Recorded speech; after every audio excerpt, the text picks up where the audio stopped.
exist. As the proverb says, tomorrow never comes. There is no such thing as tomorrow. There never will be, because time is always now. Welcome to the Philosophical Minds Podcast, the podcast about the stuff we wonder about. And other things.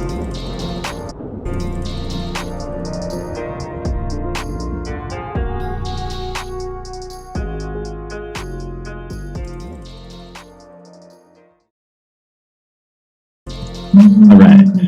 We are here with Nika Domi. Is that correct? Did I pronounce that correctly? Nika, and my full name is Dominica. Nika Domi is what I go. All right. You're a Canadian author, speaker, and coach who specializes in social psychology and spirituality. She's very active in the stock market as well, so financially savvy, but primarily knowledge of psychology and metaphysics. Her studies of the mystical arts, I think, are what kind of set her apart and give her a very unique perspective as well. That's what I love about you. You're confidently and uniquely yourself. I was just wondering if we could first kind of start off before we get into it by just discussing a little bit about like your background. And did I hear you allude to something along the lines of like some kind of mystical origins in Poland or something along those lines? Oh man, yes. And I'm actually still in the process of researching and discovering them. So I am from Poland. I was born there. I came to Canada when I was 12.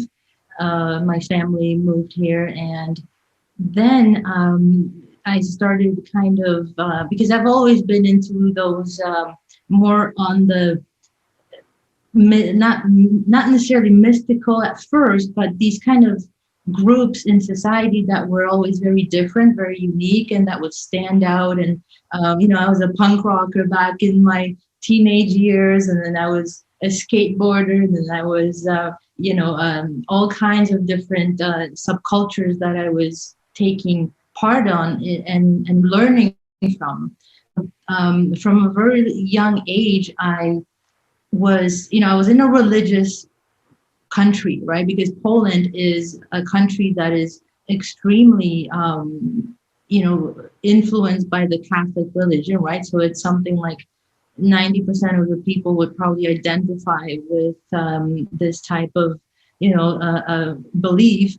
If we were to kind of look at the polls, right? Because obviously things change very quickly and how we define things change. But Poland is definitely known for that. So when I was young, I already started rejecting the very classic, very popular type of belief systems that everybody else around me was wanting me to learn, right? So at like 5 years old, I discovered that Santa was not real and things like that. So then later, my grandmother was taking me to different crystal stores when we used to go on vacation to these very deep in the mountains, kind of little spring towns that had these healing springs, and that they had all these kinds of like, kind of even like pagan artifacts and things like that. So I didn't know why my grandmother was taking me to these places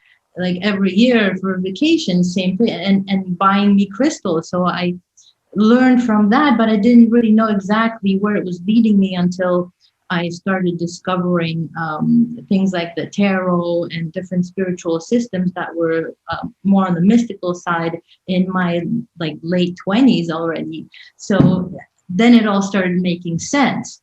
And why I said I was from sort of like a mystical place in Poland, I started recognizing the area and the richness of spirituality, and especially the ancient pagan, like Eastern European spiritual systems, when I started discovering about the history of a mountain that I was born very close by. And this is the mountain that's called Śnieżka or Sobutka. And it has a super rich history where apparently even like the I don't want to say names here, but the German army during the war would go there and actually take over the area. And apparently they were also hiding like some kind of things there in that mountain. And there's just a lot of mystery to that mountain. They would do some kind of rituals in the amphitheater that is there. And like you climb the mountain. A lot of people go there for climbing, for meditation purposes, and it's just known for these type of energies that are there that people really have been going there to research, but nobody really has been able to explain them very well, because the research has been nearly kind of blocked by the local churches. Even the lady at the souvenir store said that she had to take down one of like these artifacts of the god who is called, he has the 4 heads. So Shiatovid, he's called. So he's known in the Eastern and also in ancient cultures as the like a pillar with 4 sides of 4 faces on it. So that pillar, she had to actually hide it, she told me, because the church officials were coming and they were kind of bugging her to take it away and take it down. So I found that very interesting.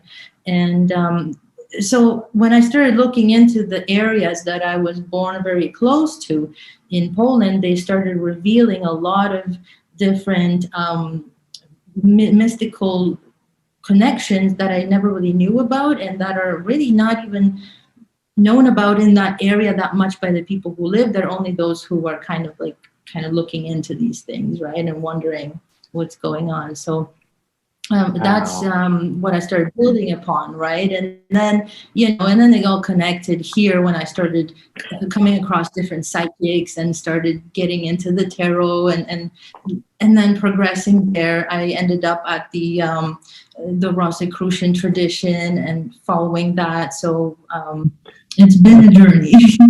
That's fascinating, and it's crazy to think about just over time how so much history has just been wiped out from certain religious sects and whatnot. And it's funny you mentioned I was actually a punk rock skateboarder as well. So that's definitely interesting. I can relate to that.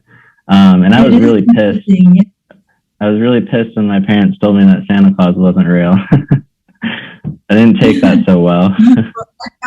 Well, they didn't want to tell me.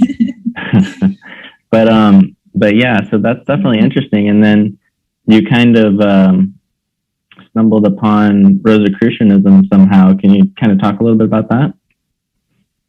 That is an interesting, also, it seems like in my life, everything has taken these steps that I really didn't know I was taking, and I was doing certain things and meeting certain people, and, certain coincidences were happening to lead me down the road to a certain destination, and on and on. So I came across, first I started learning about the tarot and started learning more about, the mystical side of things. But at the other side, people were really getting into conspiracy theories and things like this. So I started being very curious and looking into different conspiracy theories, of course. I'm talking maybe about 10 years ago. And so I had these 2 sides. One was talking to me about conspiracy theories and how all these evil things are happening, all this stuff.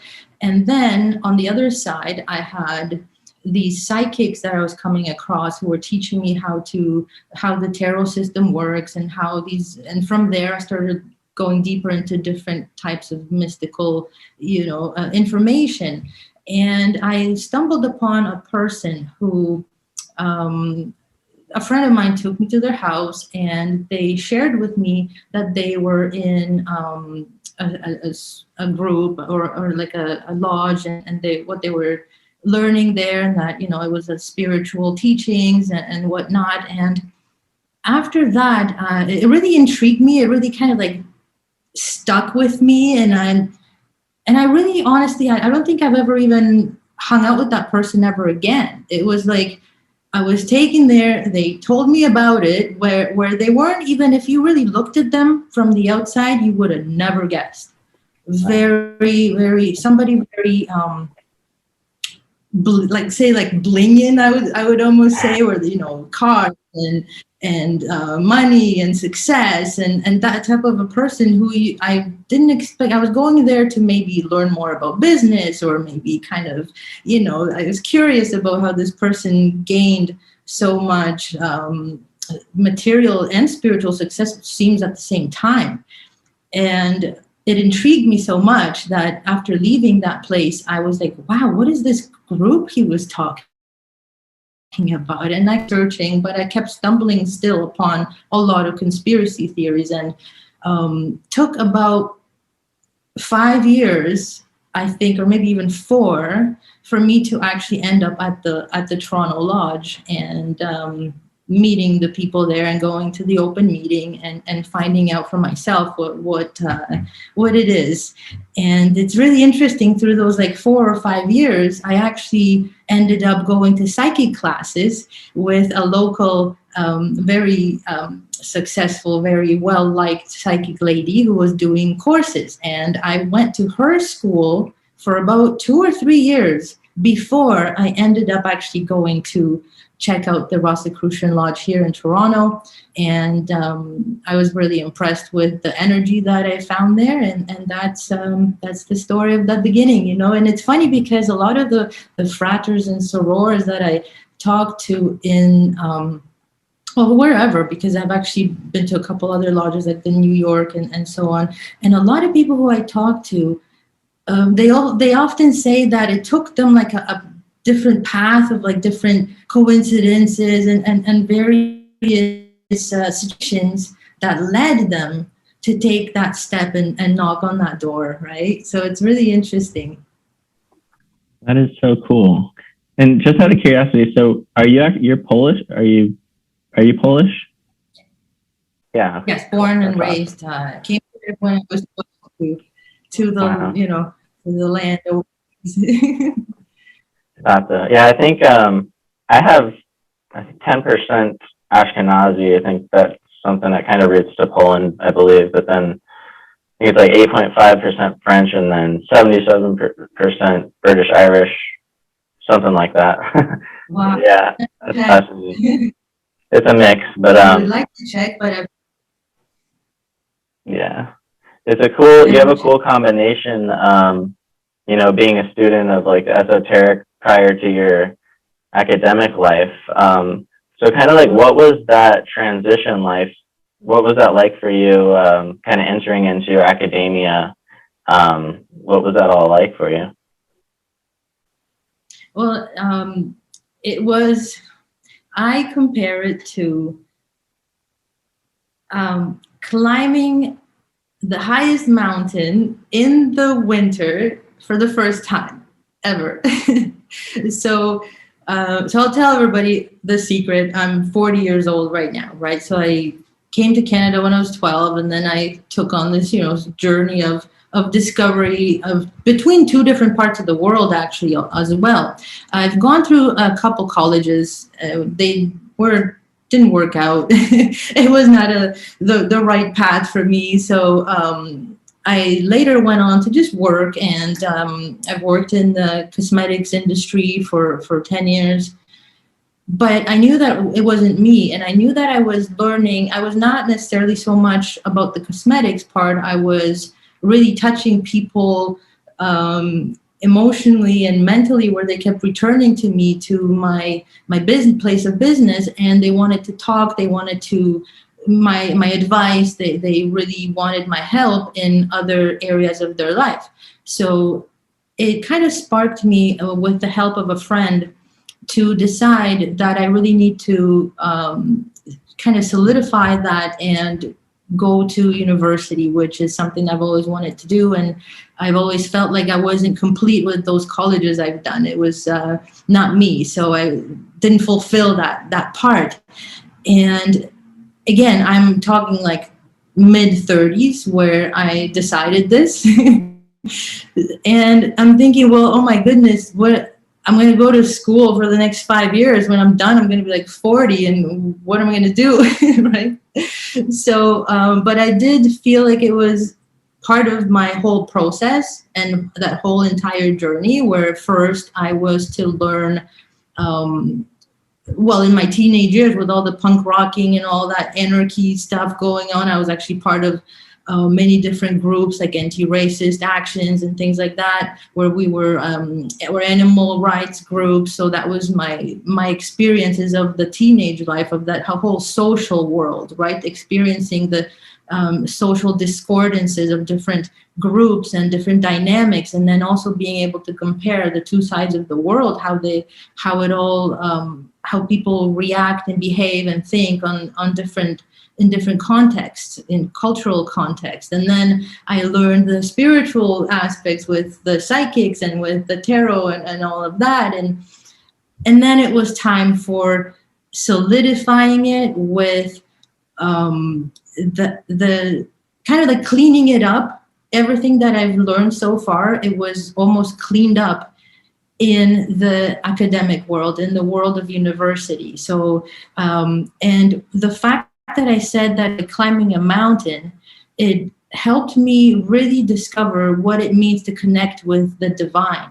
Because when people seem to search divine through very different means, and sometimes they pick a favorable path, sometimes they pick a dangerous path, sometimes they pick all kinds of different ways to try to reach the divine, that feeling of that complete connection, even if it's that momentary high feeling, right? So some people go through different hard things. I decided, I think subconsciously, that my connection will be through this hardship of going through university. And it was literally a hardship. It was like a pleasant pain, of 5 years of literally just pain. But it was like getting a tattoo, right? It's like a painful experience, but it's also kind of a high, right? Yeah, I'm curious too, because just from some of the things that I've listened to with guys like Jordan Peterson and the stuff that he's had to kind of encounter with the universities, I don't know if you've had any kind of similar stuff like that. I'm curious, like, what it's a little bit more about that. I understand him very much, what he's gone through, because I noticed through the 5 years. So I think I started in like 2015. Let's say about there. It doesn't matter, right? Just last 7 years, let's say, I was in the academic environment here in Canada. So I'm talking about McMaster University in particular. It is one of the top universities in the world. I think it's actually in the top 40 or 50 in the world. So it's a very respected place.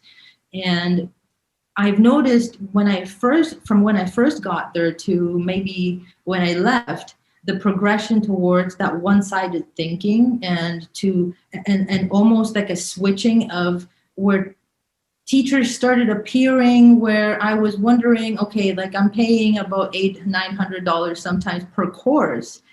And when you take, and you divide it up, what you're paying for this tuition, and here is a woman teaching me who is younger than me, not only, who is maybe not so life experienced as me, who didn't even have their doctorate degree yet, and they're teaching a course on, let's say, ethnicity and society or something like that, right? So it's mostly the sociology courses that were getting away with a low quality new instructors, and almost like it was like, I would call it a depression factory, because you have 20-year-olds. I was more mature, right? So I observed it from a different level, but these are kids. I have a 20-year-old daughter, by the way. She's 20. She's also in university. But there was these 20-year-old kids in these classes who were literally beaten with this information that was so harsh, and they not yet have been able to really find themselves in the world yet. They're just out of childhood, right? They're just getting into the adulthood, and they are sitting in a class where they're told that, everything is evil, that everything is horrible, that people are horrible, that, the world doesn't mean well for you, and just completely indoctrinated with fear And there was not a balance of to offset that. So like for maybe some of the older professors that have been there for a long time, they were more, okay, let's learn science, let's learn why this happens, this is this theory, this is how it works, this is how people enact this theory, whatever. But the other, like the younger professors, they were more inclined in making you think like they wanted you to think, and shutting down discussion that was maybe, you need thesis and antithesis, and then none of the antithesis were happening there. So it was, and kids were crying in the classroom. They were, bringing up different hurts that they've been through since childhood. And it was almost like going to like an AA meeting rather than a university, you know what I mean? And it was 20-year-olds. So I really understand what Jordan and people like him, or even what's his name? Oh my goodness, from the Dark Horse podcast, the couple who are just so wonderful, and I totally know what they've gone through, Was it Brett Weinstein? Yes, yeah, and Heather.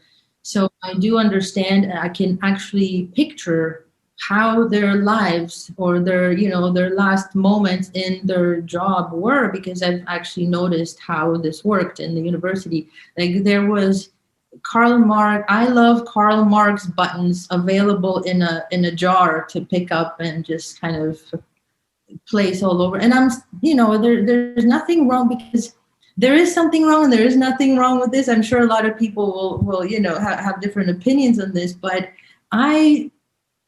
it's interesting that I didn't actually think much, like I think right now, especially in the last 2 years, what happened politically and all this, the world has pretty much flipped in the last 2 years. And I've noticed that even with all the schooling, even with all the mystical work and all the spiritual work, in the last 2 years, I've learned more stuff that I was so wrong about, that I never knew I was wrong. And back then I thought certain things were just, they're fine, they were okay. And then I started looking into it politically now and realizing how much I still didn't know, even with all of that education, right?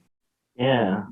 So now these teachers that you kind of had, and they kind of seem to be pushing these agendas with their kind of like pathological thinking. I don't know if that's the right word, but as someone who's kind of been studying and immersing themselves in psychological studies, what kind of like what kind of origins do you think kind of gave rise to this kind of proliferation of all of these wild kind of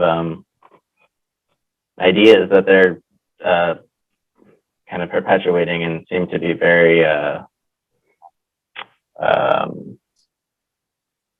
kind of trying to dominate? Like, it is it is because you really, in science, it's so important to keep an open conversation, and you need people from every perspective.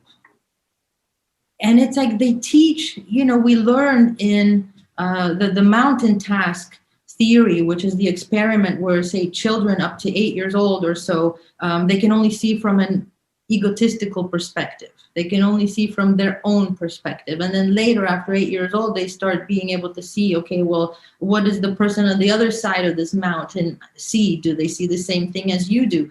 So there's this experiment that's a famous psychological experiment with developmental psychology. And I think that it's very interesting. I think a lot of people actually don't grow out of that. And then it ties into like the virtue signaling too, because they think they're doing very good. I think they're convinced that they have to keep pushing to the extreme to be able to get something across, to be able to get something done, to be able to bring good to the world. But by having these egocentric perspective where only one perspective is right, and then you had other kids that I could see in that class sitting in the back, and I knew they were not agreeing, and I knew that they were eager to say something. They had a different experience in their life. They come from a different background. They have, everybody has a different, unique perspective. They were not able to speak it, and they were afraid to speak their perspective. So the teacher is up there, who should be well trained in the science of being able to facilitate different perspectives to one point, and then be able to see, well, why does this happen like that? Not just be like, this is evil, you must know that this is evil, that this is how it happens. And if you want to explain this evil, for example, like Jordan Peterson was trying to, he always talks about his research about the Nazis and how, different groups like this commit different atrocities. So he was interested in that. So he would be in that classroom trying to provide a perspective from maybe a point of view of a person that was in there, let's say, and why did they act like this and like that? Where the teacher that, say, was teaching this sociology class, she would have labeled him as, say, a racist.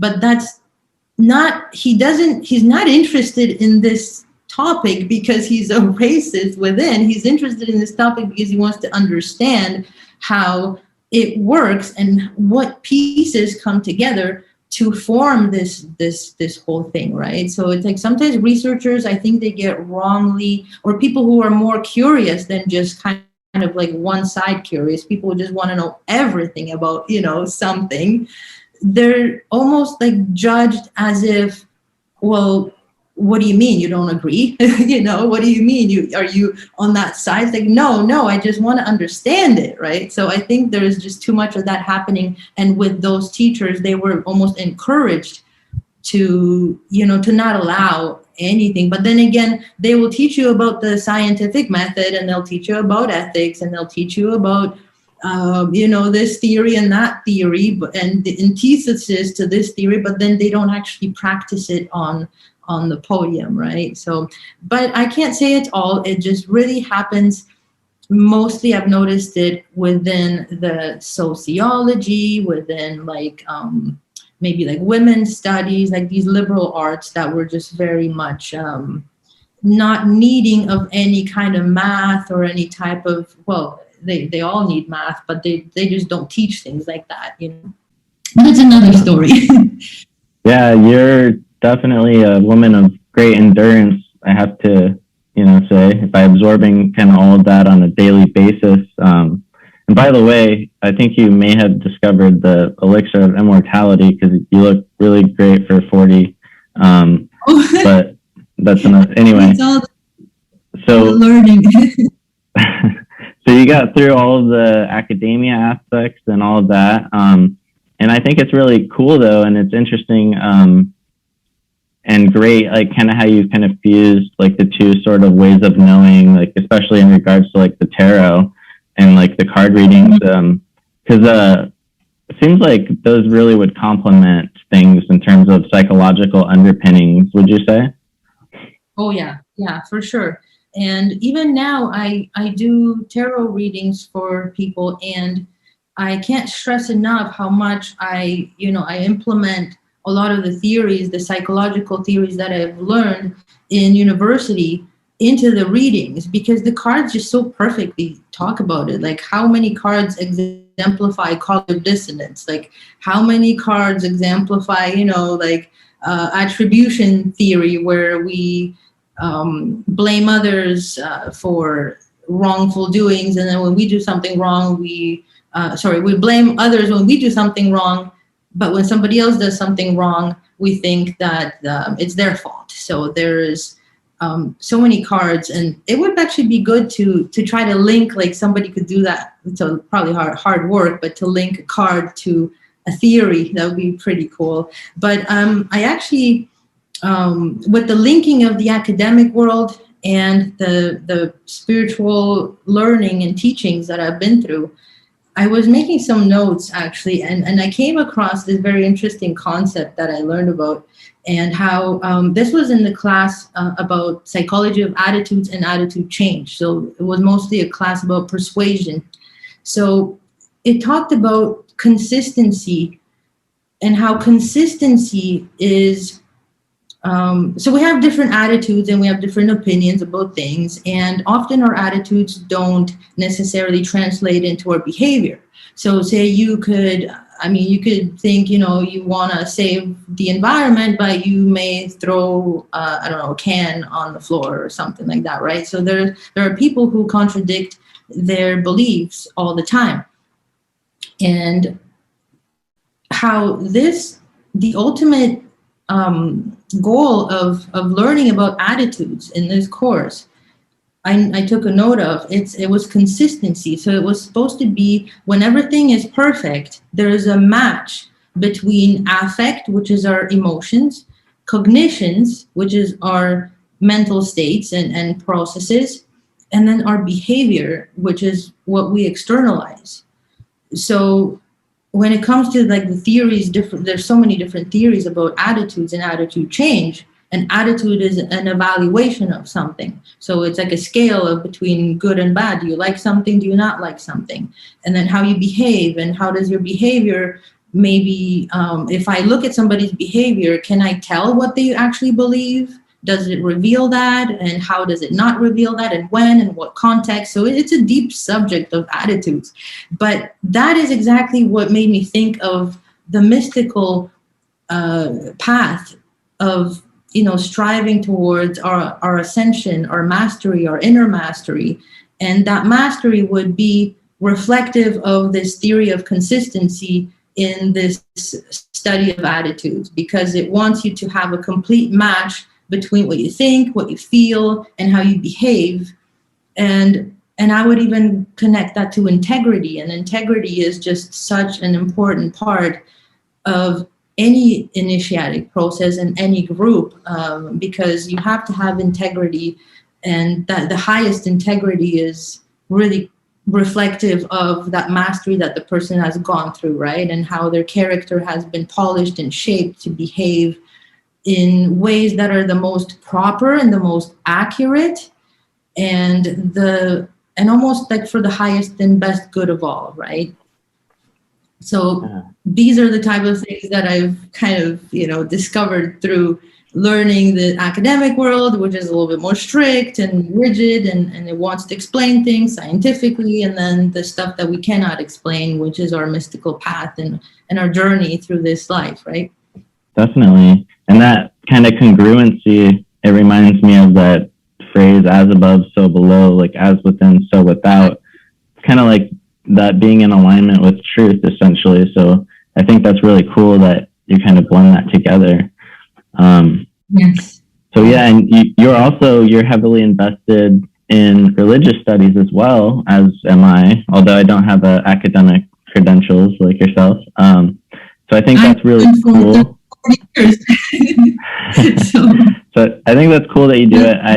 I think it's always been a very fascinating line of inquiry for me personally, because you look out into the world and you see all of these thousands and thousands of different practices and people and perspectives that make them up, and the common unique personality traits and behaviors that often get displayed within each of those particular religious groups or whatever. And if someone's very into Buddhism, they're generally, not always, but generally they may have a more calm and grounded energy about them by virtue of their discipline and things like this. It's also fascinating to observe like the multitude of branches that arise out of any major religion, like say like Christianity, and the various sects and complex within, and the origins and evolutions of these movements that kind of landed things how they are currently, and most importantly, the groupthink that tends to kind of occur within. And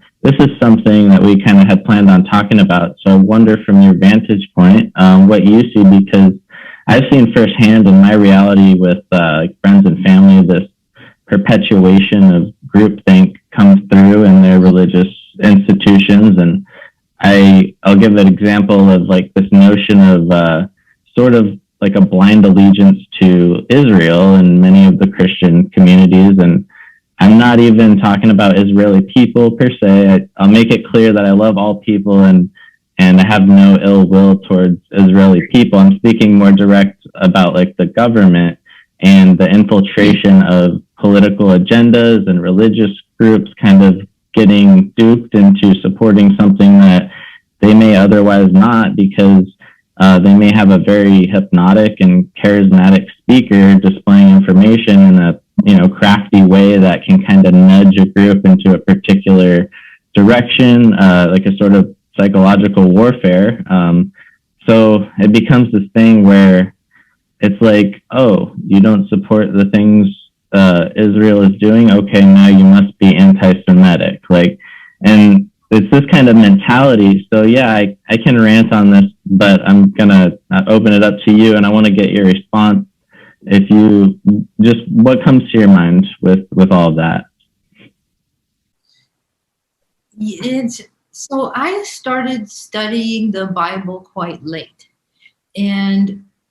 but then I got into it with a person on YouTube. It became a friend of mine, Jeffrey Darty, who was a Christian minister for about over 20 years, and then he ended that, and then now he's on a path to bring the truth and tell people what he's discovered through his journey there, and why he quit, and now he wants to kind of repair that and teach people the right way, and the things that he has discovered within the Bible that were really not how we are presented it. But so a lot of us do know that there's many ways of reading the text, right? And there's many ways of understanding it, but the origins are the origins. And I did notice what you have described, where like the influence towards, like, no matter which way you take it, it kind of does end up, it's almost like all roads lead to Rome.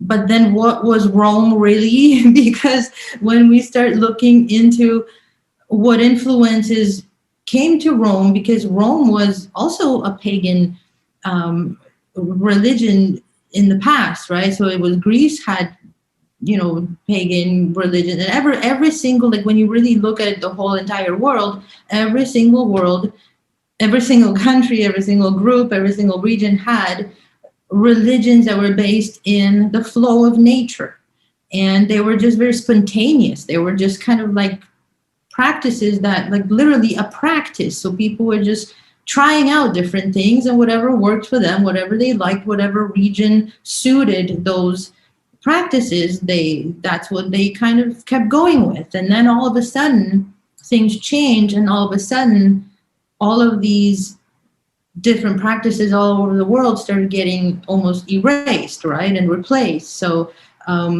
it's no secret that it came from Rome, which is why we say, I guess, all roads lead to Rome. And I've been there, and I absolutely loved my time spent there. It was just crazy to look around and peek around all these different corners of the city. But I think that the influences have to be really looked into, the origins of where the main book of this whole thing came from. Now, with religious studies as a study, like an academic study, I might go off topic here a little bit now, but it's a study in the academics, like universities, that is not exactly about what is true, or what is, like, is this God true, or is that God true, or are these people correct, or are those people correct? It's more of like a study of anthropology, where it describes what are people doing, why are they doing this, what is really making them do it in their environment, and how are their religious practices, let's say, affecting the environment that they live in, how do they conduct their rituals, why. But it doesn't really get into those deeper meanings of things. I guess maybe if you pick like a doctorate program or something really much deeper to go into a specific deep, research of religion and the mystical things. But the religious studies in the university is really more of like an anthropological study of just describing what is, and trying to make sense of why people do it, but not necessarily arguing whether it's true or not, whether they should be doing it or not. It's kind of like lacking the judgment part. So that was my experience with the religious studies, which I have a minor in, which is what I picked. So, but it was a great combination for me to have a minor in the religious studies, which I was learning in that kind of an environment, and also have the major of the degree in social psychology, which the two together were just unbelievable. And the things that were going down, it was just the experience I really recommend to anybody that can actually afford it. I know it's not cheap, but if anybody, say like even my age or even older, there were people there in the 50s and their 60s in particularly in the religious studies courses, just because of how transformational it was to be able to learn in that kind of an environment, and also adding the pressure of like having to do these exams and having to, you know, put some pressure into that learning is what really made a difference in these experiences that were kind of revealing themselves along the way. So I'm not sure if I answered the Israel portion, but I think we have to look towards, you know, the origins of the book, which literally, if we take all of these different denominations, different religions, they're all using pretty much the same, you know, the same idea of God and the same origins and things like that. So it's funny because I got into an argument on Instagram with, I try not to, but this, it struck me as divisive, and I don't like people dividing and putting themselves into boxes and putting others into boxes, and maybe kind of pushing through these agendas. As you said, there was an agenda, there was a speech that was like a medical freedom rally in one of the American towns. And it was recorded on a video where the lady was speaking. She got people really riled up. She got them emotionally charged. And then she threw in a Bible quote. And me remembering from what I watched on Jeffrey Dardy's show about how he was deciphering the original meanings, because he always goes into like the Greek and the original meaning, and then he compares the meanings of the words, and then you discover that they really don't mean what you thought. Like the word humble actually means nothing good. Like you really don't want to be humble because it means you're low, you're destroyed, you're demeaned. Right, so there's different meanings that once you actually start looking deeper, you're like, oh man, like I don't know why I kept saying this word. So the lady threw in this quote of David and Goliath, and then she quoted and she started talking about kind of demeaning the uncircumcised. And I'm thinking, wait a second, but if there's people in that crowd who belong to that category, they're going to feel excluded. They're going to feel discriminated. They're going to feel like she just literally insulted them.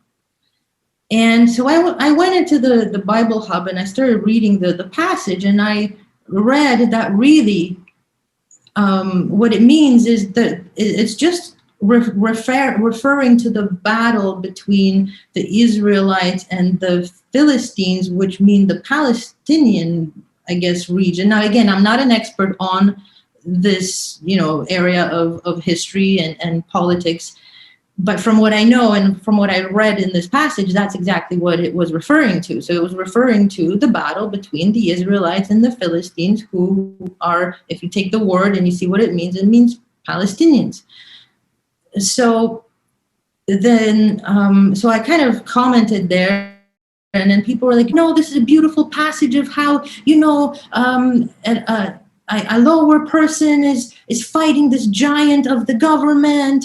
And so the Goliath is the government and we are the David and we're killing the government. Like, so I'm like, but did you actually read it? You know, like she literally just offended quite a few people in the crowd, and I would feel excluded, and I would feel like, wait a second, like, why is she offending me? Why does she not like me? Because I haven't had that done, you know, I'm not part of that group.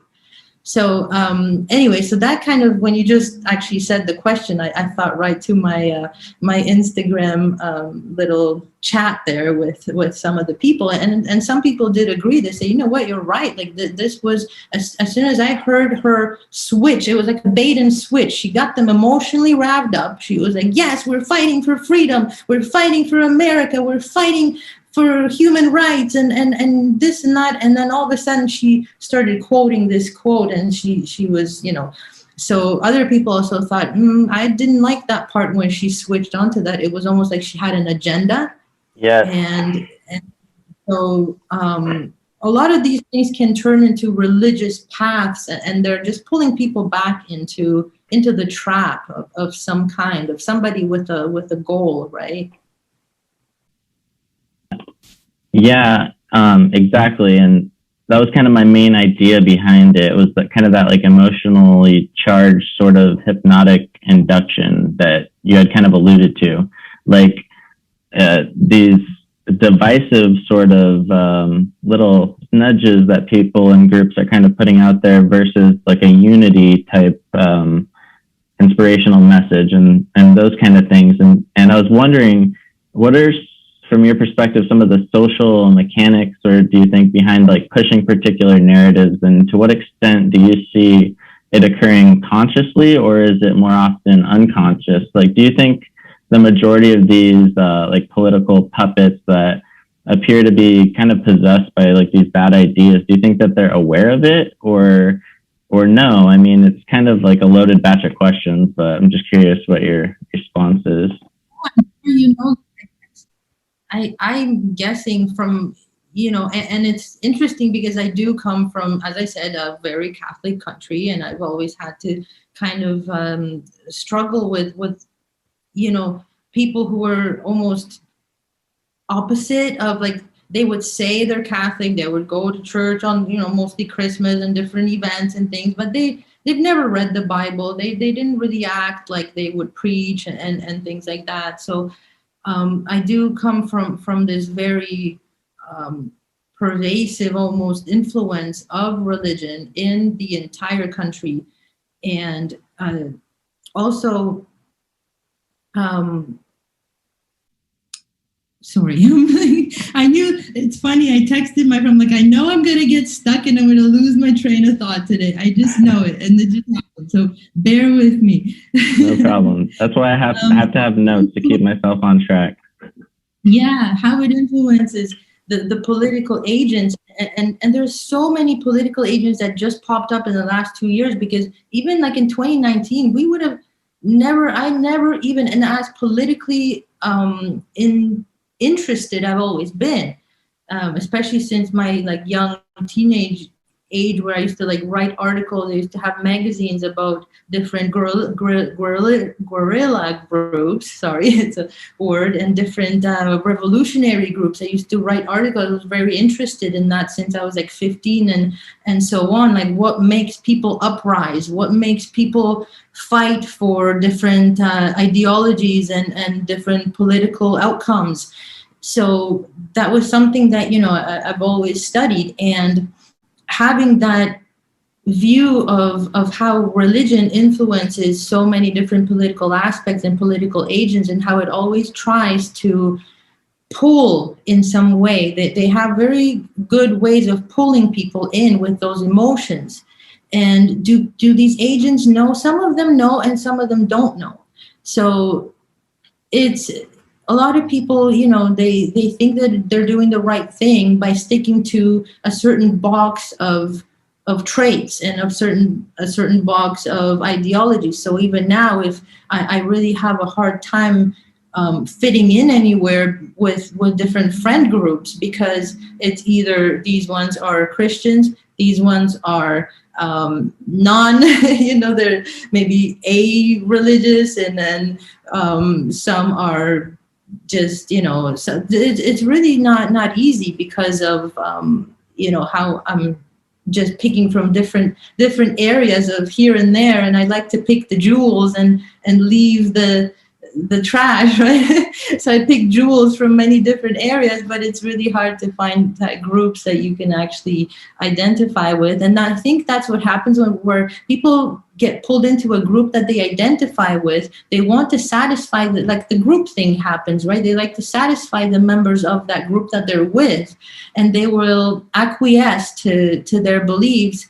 And I think they might even convince themselves that they are part of all of these ideologies just because that group is mostly part of, exemplifying these specific ideologies.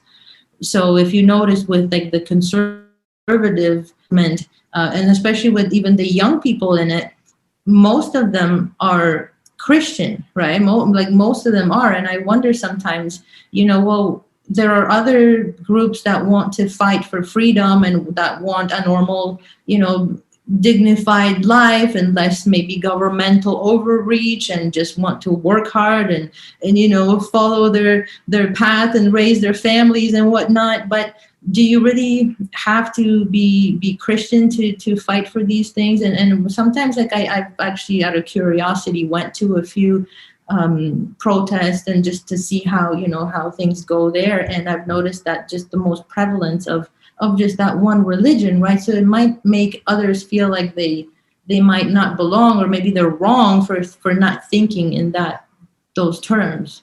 So maybe, I think that the people who come up to be leaders, in my opinion, there are incentives, right? There are some incentives to different people who may be connected in a way that we really don't even know about. I've often subscribed to the idea that the left wing and right wing is part of the same bird, I guess, in a way, right? In many ways. And I think that a lot of them just want to do the right thing, and they actually believe in the things they talk about, and many will just go along because that's the crowd will cheer. And I guess if the crowd cheers, then you kind of keep going with that, right? So how are you going to now switch up on your crowd, say something different? That's going to be a bit of a problem, right? We see that often, where you switch up your ideology, and then your crowd that you always cheered for you says to you, if you're some influencer, right, or a political influencer, or the crowd will attack you because wait, you're fake. You're a traitor to us. And it's like, well, no, I still believe in this and this and this with you, but I just kind of had a change of thought with this, right? And so now you're not fitting in anymore. So it becomes dangerous, and I guess they have to select what they're willing to kind of maybe slowly. So that's why sometimes we see them slowly transitioning into something else, just to not to hit their fan base with the change. So I can see that sometimes with some of like the political opinionists and stuff. Like I see them almost sometimes changing their ideas, and then some people in their comments catch on. They're like, wait a second, are you now saying this? You've always been saying this. And I guess they really are sometimes stuck. And I think that just, it's like a natural thing that might actually happen, unless you are really that type of hardcore person where you just don't care. You're just, I don't care what you think. This is what I think today. This is what I thought yesterday. And, too bad for you. If I lose followers, oh well. But that doesn't happen very often, does it? Definitely. Yeah. And I come from a very Christian family, so I've been in various churches, and I'm always very much on alert if there's any political notions that they might be trying to slip in there. So it's funny. Mm-hmm. But yeah, I have a couple more questions for you. Wondering your thoughts from a social, like, psychological or mental health standpoint. I'm wondering if you may be able to lend any insight into the relationship between things like social distancing and the psychological effects of like quarantining and isolation, just because it's kind of relevant to the situation we're in. I'm wondering if there's any information that you've come across that may lend any interesting insights into that. Oh my goodness. I think that is like we could really do a lot more podcasts about this because there's so it's like pretty much every single social psychological theory would apply to what is happening right now, and especially we have to be careful of how we're absorbing the hypnosis. And we were going to talk about hypnosis actually, and this is an example of mass hypnosis. So, whatever is happening in the external, we all know that we have to go through this. And there are many things that we can't control, which is what's happening in the entire world right now on a macro level. And I think that it's happening for a reason as much as it is an effect to the causes that we're building up for so many years, right? I think this is like just the explosion to like the cause and effect law where the causes have been building and building and building until now they just literally, it was time with 2020 to just release it. And so that macro level happening is probably what the earth and all of us were meant to go through. But then again, on the individual level, we have to keep in mind that we were meant to do this and we are capable of going through this, because otherwise we wouldn't have been here in this time, right? In this crazy time that is happening. We would have been born in some other time that we would have been more skilled towards. I think all of us have the skills necessary to go through what is happening right now, and it's just a lesson to everyone.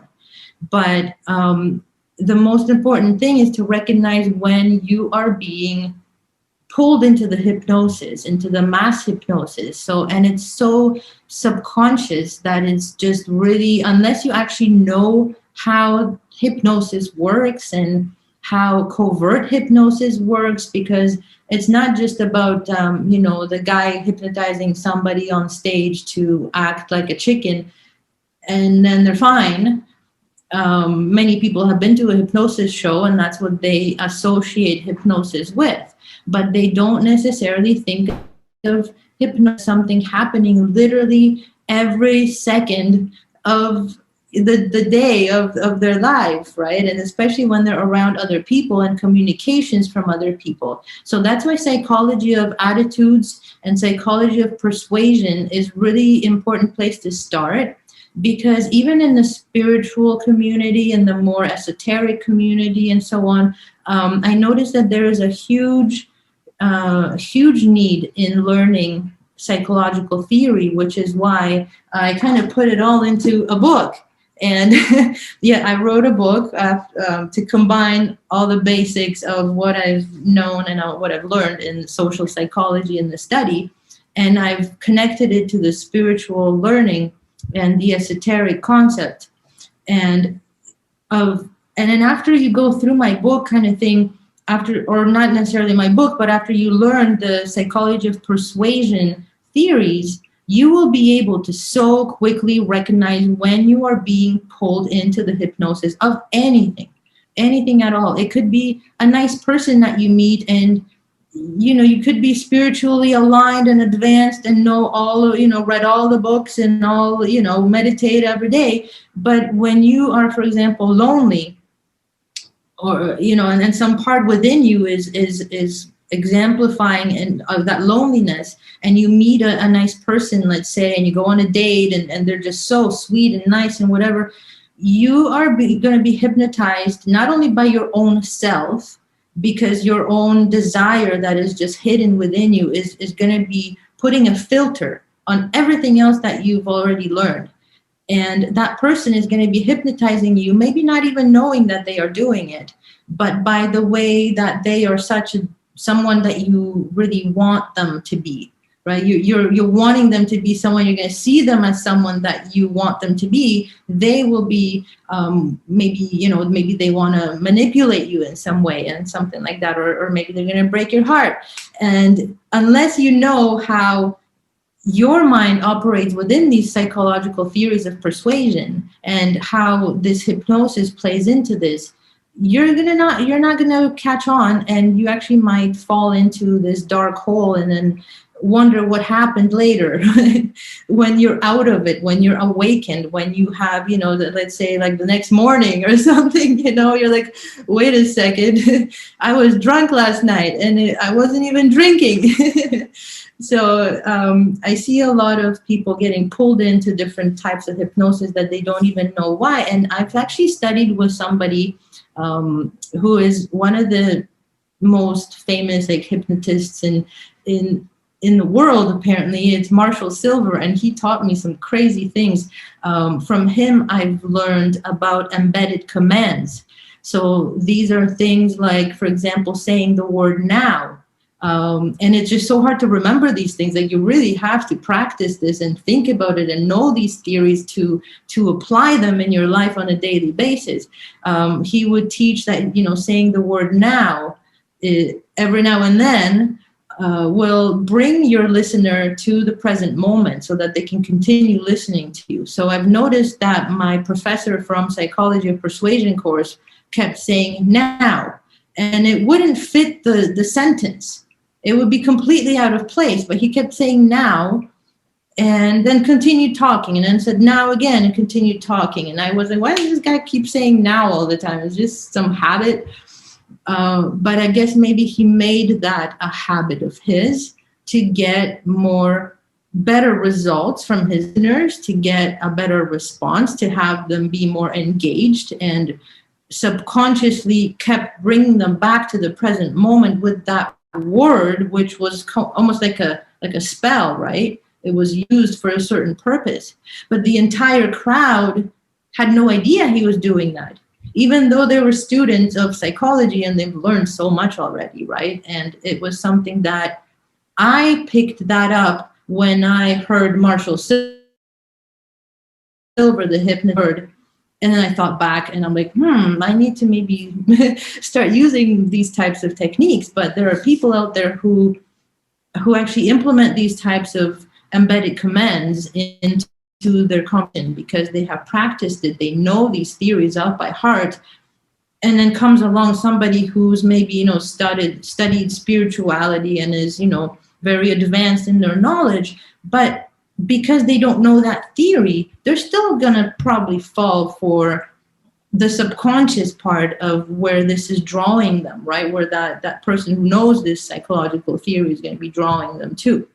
So we're very prone to that subconscious hypnosis. Another thing, there was a study, and this is really crazy.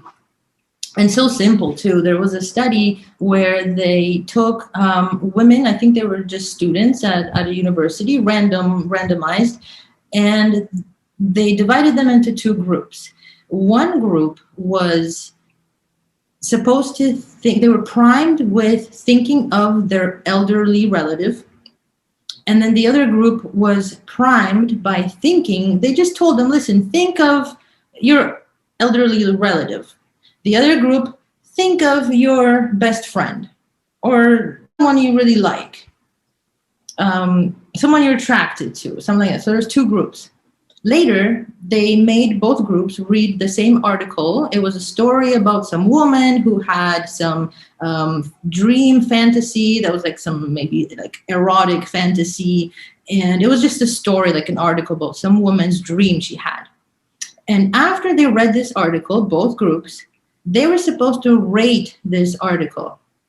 So the group that was primed to think about their elderly relatives rated this article as they didn't really like it as much as the group who was primed with thinking of just a friend of theirs or somebody like a peer. These people actually liked the article a lot more. They rated it as more fun, more enjoyable to read or whatever. They agreed with it more. And I think later what they did with this study, like I don't remember exactly how this study went, but they found out that if you think of something, if you're primed before giving an opinion, so now think of all these opinion polls and all these different tell me what you think of this and this and that, and then they're counting what people think of this politician or that politician. Well, depends what these people were primed with.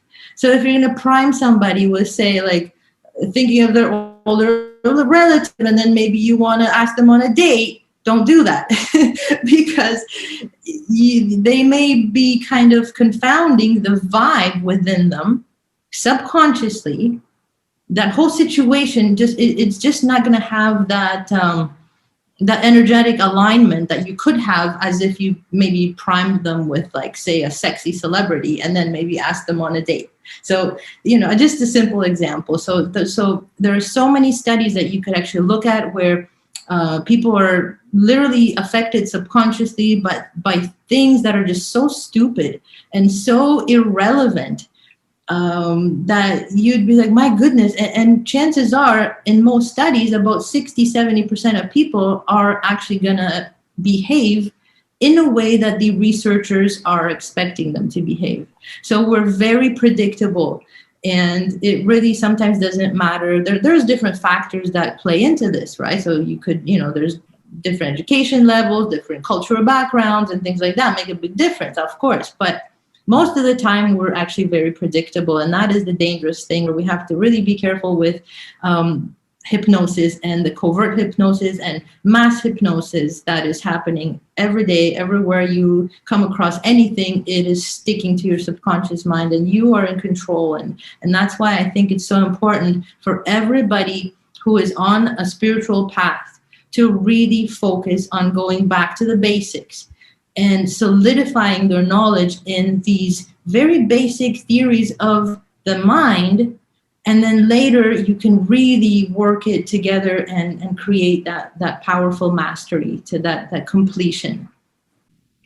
Absolutely. Wow. Yeah, it's fascinating and very good for people to be aware of these like hypnotic tactics, whether it's via imagery or appealing to the senses, and you can really free people from that susceptibility, especially while in those kind of vulnerable states. And this is something I notice patterns of every now and then, and I'm always on guard against these sort of dark seducers, if you will.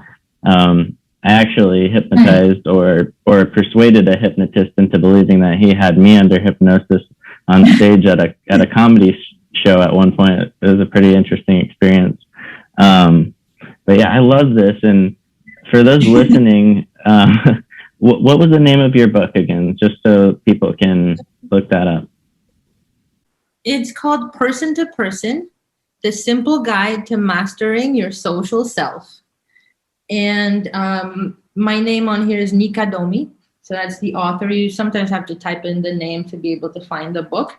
Person to Person, The Simple Guide to Mastering Your Social Self. So it's just basically teaching you the very basic psychological theories, social psychological theories that I've learned through the 5 years of studying social psychology. I combined it all into one book, and it's from a perspective of someone that has studied mysticism previously, and I have actually put in a lot of that type of a vibe and that type of a feeling into the book. So I really recommend trying it out.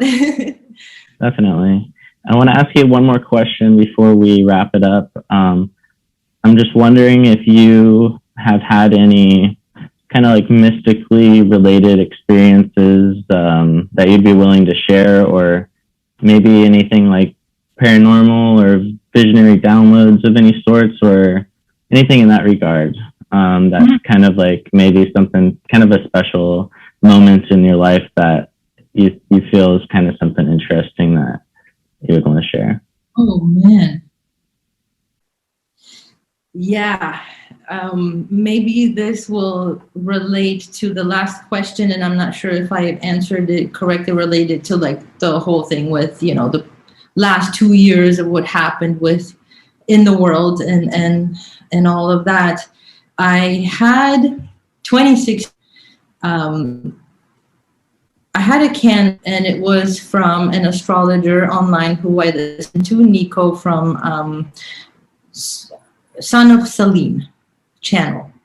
And he used to sell candles, and this was called a black kaboom candle, which was supposed to get rid of any negative connections, any kind of ties and bindings and dark energies and whatnot. So it was supposed to just be a cleansing kind of a candle. and it was supposed to burn all through.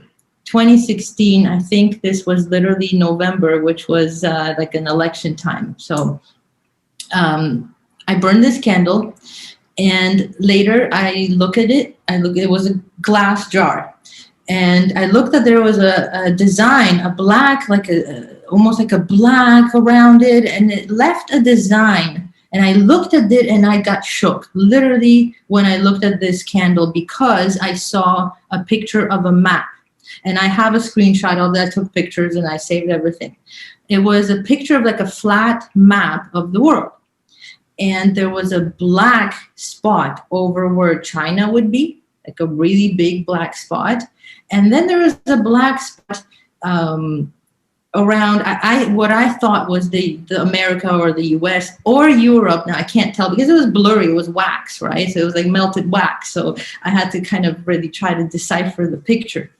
And above the whole map, almost in the middle, I noticed there was two birds pictured almost like from this wax and everything. One was like Horus, Heru, where he is the bird sculpture. Like there's this sculpture of Horus, which is like a bird sitting, standing. And then one above him was an owl flying in. That's what I perceived the picture to be showing me. And so I'm like looking at it, I'm like, and almost like my heart was pounding when I saw it, because for some reason, I knew that was very significant to me. And I knew that the dark spot over China was meaning something bad. So I kept thinking, whoa, man, like what's going on this map? Like, is it trying to tell me that something's going to happen to the world, or something's going to, and this black spot over China, and then the birds. And so when I started looking in and Googling and looking into the birds, I noticed that it referred me to Delphi, to the temple of Delphi, where it said, know thyself. And then there was the owl of Athena. And there was, I'm not sure if there was a hawk connection there or not. I don't remember now, but we know that they're definitely significant birds, right? And it pointed me to the theory of the center of the earth, where I think it was Zeus who sent the two birds. He wanted to find out. Now, again, my memory might literally be messed up. It may not be Zeus, but it was one of the Greek gods that sent two birds into two different directions. And he wanted to find out where is the center of the earth. And he said that wherever they meet back up is where the center of the earth is. So that is what I've kind of connected it as I was kind of looking into why I was shown this picture on this candle. 4 years later, as soon as like January, February came, and as soon as there was, and I am in the stock market, right? So 2019, the fall, all the news were about the trade war with China. Trade war with China. Everything was trade war with China, right? So I was like, my candle. Wait, hold on. There's too much talk about China, in 2019, and then. I kept thinking back to the candle, and then as soon as they announced that there's a virus, March 2020, stuff like that the news started coming in, I right away knew that that candle told me, was trying to warn me about what was coming. But I didn't really, I knew it was significant, but then I actually told to two psychics I know, I told them about this situation, and they kind of brushed me off, to be honest with you, which is where we go back to like the people who have agendas and in the spiritual movement and all that. And the two psychics, they brushed, who I respected very much, and an energy practitioner.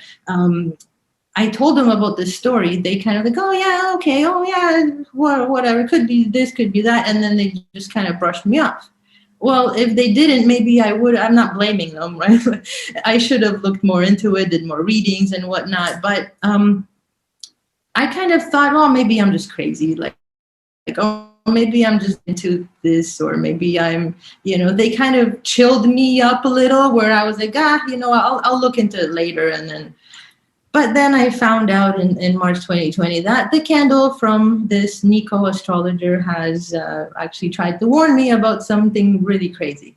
So that was a pretty big situation that I had with that. But we could go on because I've had many others, but I think that one is significant to what's happening in the world right now. And if anybody listening can pitch in or maybe offer some kind of a piece of knowledge that you could think of, what could that really mean? What could the owl and the eagle, or not the falcon, maybe more of a falcon, center of the earth, this map, what could that really mean? And how could that relate to the situation that we're having right now, that we're going through, right? Because we call it like the spiritual warfare or the spiritual mass awakening event, right? So it could be all connected. And if anybody has any tips, I'm really curious to think to share any knowledge and discuss it with you guys.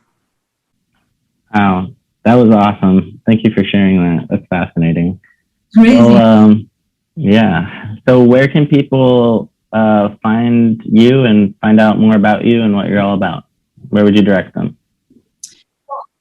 I am mostly on Instagram, but I see that Instagram has been a little bit, people say it's going down. I don't know. We'll see. All I see is robots and automatic comments and things like that. So we'll see. But I'm mostly on Instagram under Nika_Domi. But you could just go to my website, nikadomi.com. So it's NIKADOMI.com. And we could chat there. You can email me, and I'm really open to making new friends and new connections and new discoveries with higher-minded people, So we have to kind of stick together and go through this, no matter what beliefs we have, like religious or political. It'll all change because everything is flipping, meanings are flipping, and we really have to stick to our path and stick together through all this. So. Beautiful. This was awesome. I could talk to you all day, so maybe we'll do this another time. I know, we got to go. So I appreciate you very much. And this podcast is definitely an honor to be on. And especially like seeing the guests that you've had, I was like, my goodness, like, can I really measure up? So I really hope that I've offered some kind of an insight for somebody out there. And it's been a pleasure. Thank you so much. Definitely. Thank you. Awesome.